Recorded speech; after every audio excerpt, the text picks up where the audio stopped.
If you're tired of hearing love and light, and if you're tired of trying to stay positive all the time when you simply can't, then this is the perfect video for you. Because life is not all about trying to be happy or forcing yourself to be something you are not. The fact of the matter is that life is polar. There are two sides to life. There is the light, and then there is the dark. And light cannot exist without darkness, and vice versa. So they're two parts of a whole. Now this means that life is just more than just your good experiences or just feeling good emotions all the time. It's needless to say that negative emotions and negative experiences are very uncomfortable, and we would do much better if we didn't have to go through these painful experiences in our life, whether we've been through trauma or we just hold on to many negative ideas such as I'm not good enough or I can't get anything done. But to take away from bad experiences means to take away from an aspect of life, to take a piece of the whole away. Although we cannot escape our negative experiences or try to get away from pain altogether, it's possible to transform this dark energy and transform it into a better energy for us. On my channel, I help you overcome your past limiting beliefs in order for you to create the life that you want. I do this by applying ancient myths, allegories, symbolism, and philosophical ideas in a way that is very individual. We can relate to negative ideas, emotions, and beliefs much more than positive ones sometimes. And if this is the case, then there's nothing wrong with you. It just means that you have a tendency towards the darker side of life. So when it comes to energy, you can think of energy being on a line. There's positive energy and then negative energy, or light and dark energy. But they're two parts of a whole. Now, when we're talking about energy, there's something very important to understand. And it's that energy cannot be created or destroyed. It can only be transformed. And this is Albert Einstein that said this. Now, energy can be applied into electricity, electromagnetism, and it can even be applied to the energy you have within yourself. So at any given moment, you can transform the energy you have into something else, but you cannot try to destroy it. And many times we get caught up in trying to beat ourselves up and try to get rid of negative ideas, beliefs, and emotions rather than to change them or redirect them. And there's no way you're going to win a battle against you and your energy. All you can do is work with it. You cannot escape negative experiences sometimes. Sometimes these things are forced upon us and we're forced to just go through traumatic experiences. We're forced to go through negative things that cause us to pick up on negative ideas, and these bring us down. And it doesn't mean that you are a negative person. It doesn't mean that you cannot have the things you want in your life. It can be that your negative experiences can catapult you into the next part of your life, into a better part. The thing is, we often don't sit down with ourselves and learn from our experiences. Negative experiences can often be clouded by just the negative experience in of itself, in which we ruminate on the bad experience because the pain was that strong. And many times when we go online, when we look into things like manifestation, like trying to be successful in our life, we see that we're told that we need to be loving, we need to be thankful, we need to raise our energy. Now I'm going to explain how darkness, negativity, and things of this nature can be a good thing for you. And this gets into the idea of polarity, duality, and how darkness is a necessity in our life. This is the mystery of dark energy and the mystery of negative experiences and negative emotions. You can ask yourself the age-old question. If God exists and he is so good, why does evil exist? Why did he make evil if he is good? And then you can go on and blame Satan for that. But then you can say he created Satan and he knew he was going to create evil, and go down this whole tangent of debate on what is evil, why was it created? God is still good even though evil exists. But it's quite simple.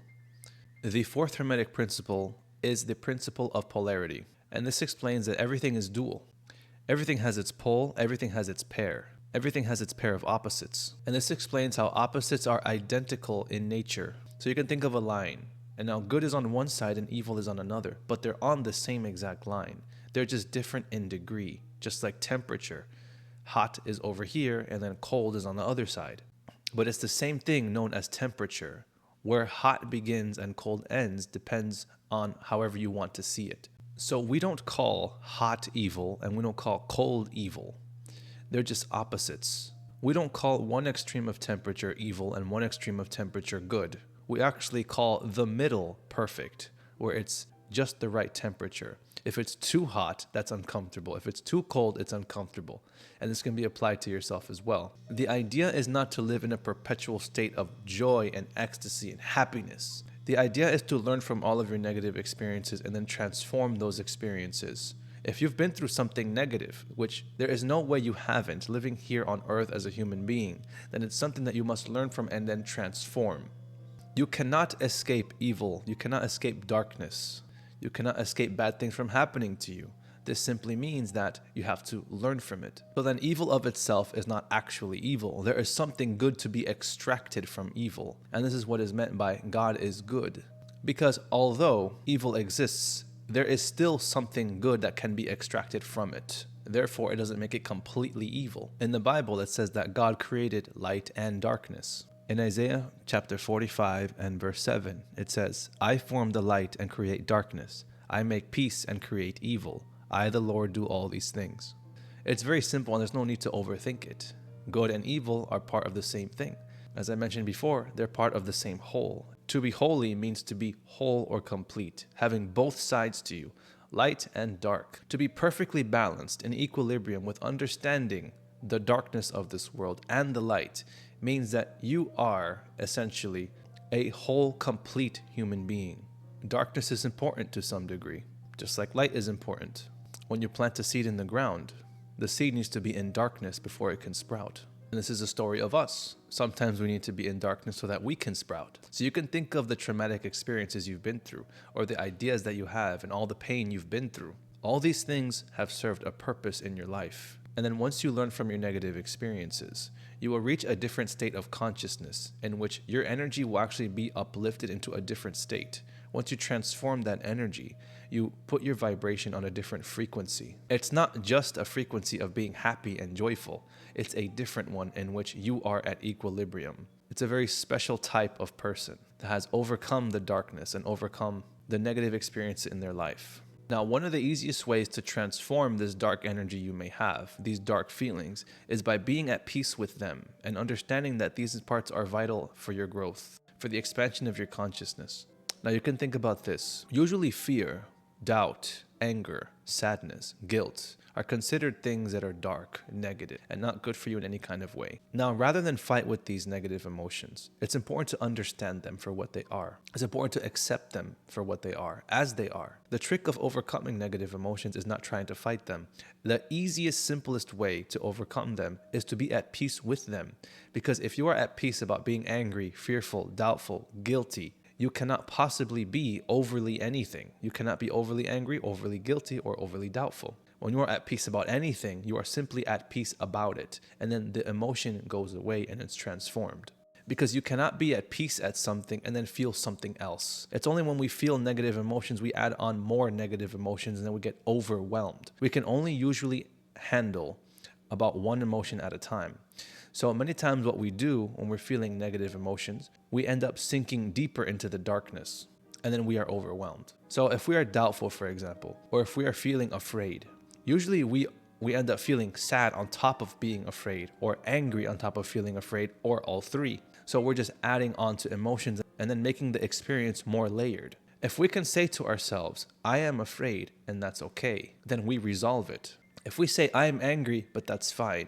If I am doubtful, that's okay. I am guilty, but that's okay. We resolve it very quickly. And so this negative experience is allowed to transform and change. Then we integrate the darkness within ourselves. And then we push towards the light. This is known as shadow integration. This is a term coined by Carl Jung, and it explains how we integrate the facets we don't like about ourselves, whether it's emotions, ideas, the way we are, that we hide from ourselves into ourselves. The reason it's called shadow integration is because it's associated with darkness, because these are the things we hide from ourselves, the things we are ashamed of, the things we don't want people to see, the things we don't bring into the light. Usually we push these things away and then lock them away, but it still exists. And just the fact that it exists means that it still bothers us. So it's a facet of us, it's still there, but we ignore it. So rather than ignore it, it's important to bring it into our existence because it just simply doesn't go away, and it will never go away. It cannot be destroyed. It can only be transformed.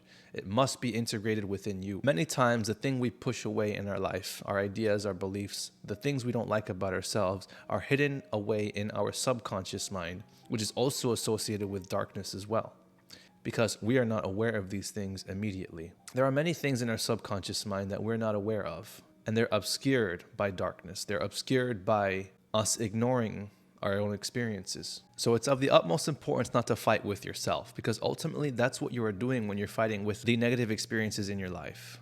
Friedrich Nietzsche in a quote says, "Whoever fights with monsters should see to it that in the process he does not become a monster. And if you gaze long enough into an abyss, the abyss will gaze back into you." So it's very important not to get sucked into the darkness, but there is an important part of the darkness that you must integrate within yourself. And now here's some very interesting symbolism when it comes to darkness and when it comes to becoming overwhelmed. In ancient Mesopotamia, there was a goddess known as Sin. She was the moon goddess. Now, there's two very interesting points here. One, the moon, which is associated with darkness, and then the word sin. So as I mentioned before, when we become overwhelmed with our own emotions, with the negative experiences in our life, we usually sink deeper into darkness. Now, the emotional center in our brain is the right side of our brain. Now, symbolically, this is associated with the moon because this is the feminine side of our brain, the emotional side, the abstract side. The left part of our brain is associated with the sun. It is masculine. It is associated with logic. So the moon being associated with femininity, associated with emotion. Sin simply means when your emotions are allowed to overwhelm you and sink you into the darkness. This is why when people are considered crazy, they're called lunatics. They're called crazy. In other words, it's saying that a lunatic is someone obscured in darkness, obscured by their own delusions and their own emotional nature, or whatever it is that's going on in their own head. So your negative emotions, feelings, and ideas are not evil in of itself. It is only dark, but that doesn't mean it is bad. Everything happens in cycles, light and dark. Every single day that you live, you experience it. You see the sun come up and it's morning, and then the sun goes down at the end of the day and then it's nighttime. Nighttime is not evil. That is the time you sleep. Daytime isn't evil. We don't call these things evil or good. They are just light and dark. So despite any negative experience you've been through, despite any trauma, despite any idea you have, despite the fear, the doubt, the guilt you have, there is something good to be had within those things. There's something for you to learn, something for you to understand, something for you to experience, to come out of the darkness and bring you into the light so that you can experience a greater human experience. This is also known as alchemy in ancient times. So the idea is that alchemy is the transformation of one substance into another, or transforming lead into gold. Lead is supposed to be a very base material. It is the lowest of the low. So this represents how we feel fear, doubt, guilt, and suffering in our life. And then we're supposed to transform that into gold, which is also associated with sunlight, with enlightenment, and things of this nature. And that is what alchemy was at its core. It was a transforming of the dark energy within you, your negative experiences, negative emotions, and turning it into something greater. The study of alchemy in those times was all about the art of transforming yourself, the art of transformation. It was just about understanding your own experiences and then transforming them. Within you is a vast reservoir of experiences that are just waiting to come out and burst through. Just like a seed that's planting into the darkness is ready to come out of the ground and spring forth. When anything gives birth onto this world, there are different points of incubation. For example, a woman who is pregnant takes about 9 months for them to give birth. So that's the period it takes. And now different animals have different points of time when it comes to being pregnant and giving birth. And this is just symbolic for the time it takes for you to come out of the darkness and become a new version of yourself. Even in the Bible, it talks about darkness when it comes to creation. When the world was created, it was darkness that was here first, and out of the darkness came light. It says in Genesis chapter 1 and verse 2, "The earth was without form and void, and darkness was upon the face of the deep." The next chapter, chapter 3, it says, "God said, 'Let there be light,' and there was light." When God created the world, it was all declared good. When he separated the world, it was separated by night and light, and then he declared it a good thing. It's about how you think about things. Because generally we want to believe that good things happen to good people and bad things happen to bad people, but that doesn't happen. It all just depends on how you think and how your mind works. Now, there are plenty of bad people that have good things happen to them, and plenty of bad things that happen to good people. This is just the way it works. But because of this, it's important to reconcile the differences and to recognize that we must consolidate the both sides, the light and the darkness within us. It's not good enough to try to push one away over the other. It's important to get the whole human experience and integrate them within ourselves, the good, the bad, and the ugly. And once we do that, then we can push towards a better life for ourselves. One of the oldest stories when it comes to integrating the darkness with yourself comes from ancient Sumeria. It's the tale of Inanna's descent into the underworld. Inanna was the queen of heaven and a goddess of love and war. She was powerful and revered. Yet she felt a call to go into the depths of the underworld. And this is where her sister lived. So her sister is called Ereshkigal, the goddess of death. And before going down there, Inanna prepared, knowing that the journey would be dangerous and full of peril. So she equipped herself with fine robes, jewels, and symbols of power, believing that they would protect her. So as Inanna passed through the 7 gates of the underworld, the gatekeepers forced her to remove one piece of her adornment at each gate, her crown, her scepter, her necklace, until she was standing before her sister completely naked and vulnerable. She was stripped of everything that once defined her and protected her. So now Inanna faced death itself in the underworld, the land of darkness. This is known as the embodiment of the unknown and the hidden realm. So Inanna's sister sentenced her to death, and Inanna was hung on a hook, lifeless, for 3 days and 3 nights. Now this seems like a very terrible story. It seems like this would be the end of anything. When you're just hanging on a hook for 3 days and 3 nights in the depths of hell, this seems like there is no hope and this is the end of the story. However, Inanna during this time was able to understand the ways of the underworld, and she actually gained wisdom from being down there. So the depths actually transformed her. So over time, within these 3 days and 3 nights, and with the help of those people who mourned for her above ground, she was revived. And she wasn't the same goddess who went down there in the first place. She returned back to her world, into the living world, with newfound strength, with a deeper understanding of herself and a balance between light and darkness. So Inanna's journey into the underworld is a profound story about transformation. It tells us how we truly grow in this life. It explains how we must be able to face the underworld in our own life and in our own experience, to strip away our false identity, to face the shadows and overcome all the negative experiences in our life. It's a metaphor on embracing the fears that we have. And it's only by descending into the depths that we can overcome this process within ourselves. By delving into our deepest, darkest parts of our mind, our subconscious mind, and all the things that we fear and hate about ourselves and what we have been through. In the depths, we can find the power and the strength to be whole and integrated. Death and rebirth is always a common thread in ancient stories, and it's because the story is always the same: death and rebirth. It is necessary for that darkness to exist so we can be propelled into resurrection. This story draws a parallel with Jesus Christ being in the tomb for 3 days and 3 nights. He died and then was resurrected. It's all the same story. You must die to your old self in order for you to become a new person. So you don't have to be experiencing your life trying to force yourself to be happy or to try and be thankful for every single experience that you have. It's okay to feel terrible. It's okay to feel uncomfortable. And it's completely okay to experience negative things in your life. We don't choose the negative experience that happens in our life all the time. So there's something to be learned from them. And once we understand this, then we can rise above the darkness into everlasting peace.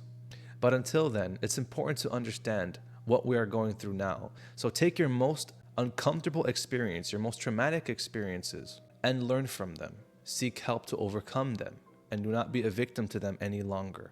Allow those negative experiences to transform you into a better person and not sink you deeper into the abyss and into the darkness. Darkness in of itself is not an evil thing.